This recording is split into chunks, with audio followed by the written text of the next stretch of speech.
Bienvenidos. En este análisis vamos a desgranar un tema complejo para convertirlo en una historia visual y sobre todo muy clara. Hoy nos metemos de lleno con Vonovia. Estamos hablando de una empresa que tiene, ojo, más de 500.000 de apartamentos.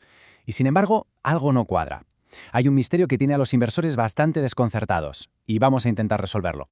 Y aquí está la cifra clave de todo ese asunto. A principios de 2026, las acciones de Vonovia cotizaban con un descuento brutal, un 45% por debajo del valor estimado de sus propiedades. Una auténtica barbaridad.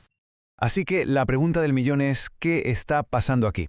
¿Por qué esta desconexión tan grande entre el valor de los ladrillos y el valor en bolsa? ¿Es una oportunidad de oro o hay algún riesgo que no estamos viendo? Vamos a descubrirlo. Muy bien, pues vamos al origen de todo. Para entender el puzzle, primero hay que analizar, por así decirlo, la escena del crimen, esas fuerzas del mercado que golpearon tan duro a las acciones de Vonovia. Fijaos en esta cita, porque es fundamental para entenderlo todo. Describe al sector como un proxy de bonos con esteroides. ¿Qué significa esto? Pues que, igual que los bonos, su valor es súper sensible a los tipos de interés, pero con una reacción muchísimo más exagerada. Y esta cronología lo deja clarísimo, ¿verdad? Es una secuencia de causa y efecto de manual. El Banco Central Europeo pisa el acelerador con las subidas de tipos para frenar la inflación, y los inversores, lógicamente, huyen en masa de activos tan sensibles como Vonovia. Para captar la dimensión del pánico que se desató, es vital entender este concepto, el LTV, o Loan to Value. Pensad en ello, para simplificar, como el porcentaje de hipoteca que tiene la empresa sobre sus propiedades. Y claro, a finales de 2025, el LTV de Vonovia se había disparado a unos niveles que empezaron a poner muy nervioso al mercado. Ahí saltaron las alarmas, el temor era evidente. ¿Y si la empresa está demasiado endeudada justo en el peor momento, cuando el dinero es mucho más caro? Vale, dejamos por un momento las finanzas y pasamos a la siguiente parte. Porque aquí viene el gran contraargumento. El mercado podría estar obsesionado con los números, pero ¿y si está ignorando por completo lo que pasa en la calle, en la economía real?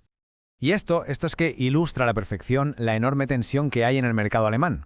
Por un lado, la demanda de vivienda no para de crecer por varias razones, y por el otro, la construcción de obra nueva está literalmente bajo mínimos.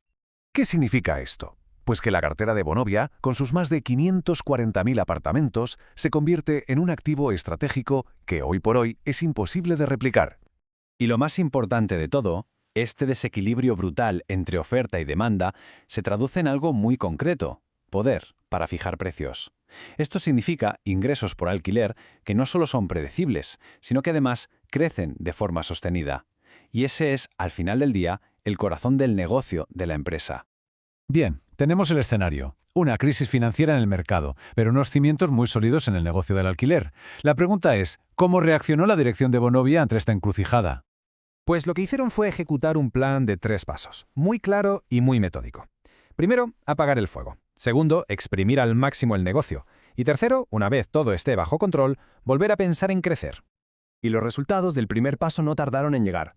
Lo más importante, consiguieron bajar ese famoso ratio LTV, meterlo de nuevo en la horquilla que se habían marcado como objetivo. Y con eso, calmaron de un plumazo los mayores temores del mercado.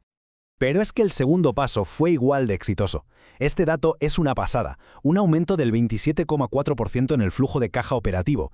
Demostraron que podían generar mucho más dinero, ser más eficientes, incluso con un panorama económico tan complicado. De acuerdo, sigamos avanzando. Ya hemos visto la crisis y la reacción de la empresa. Ahora toca ver cómo toda esta historia de remontada se traduce en cifras. ¿Cuál es el veredicto final de los analistas sobre lo que de verdad vale Vonovia? Lo interesante es que un buen análisis no se la juega todo a una carta.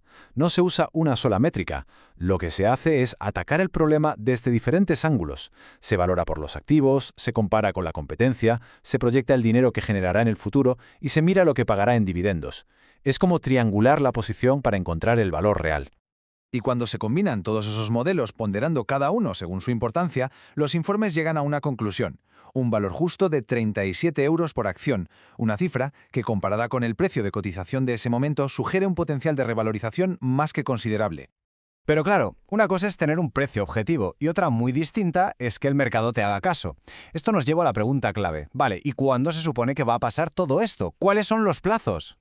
Pues bien, el consenso de los analistas dibuja un posible calendario. La idea es que el verdadero despegue de la acción podría empezar en la segunda mitad de 2026. Sería en ese momento cuando se necesitarían un par de trimestres con buenos resultados para que el mercado, por fin, se crea de verdad la historia de la remontada. O sea que al final todo se reduce a un conflicto clásico en el mundo de la inversión. Por un lado, unos fundamentales del negocio que parecen sólidos como una roca, y por el otro los grandes riesgos macroeconómicos que siempre están ahí, acechando. Y con esta pregunta final que en el fondo resume todo el rompecabezas, lo dejamos. ¿Está el mercado ciego ante la fortaleza real del negocio o, por el contrario, es prudente ante los nubarrones que todavía se ven en el horizonte? Ahí está la clave de la valoración de Vonovia hoy en día.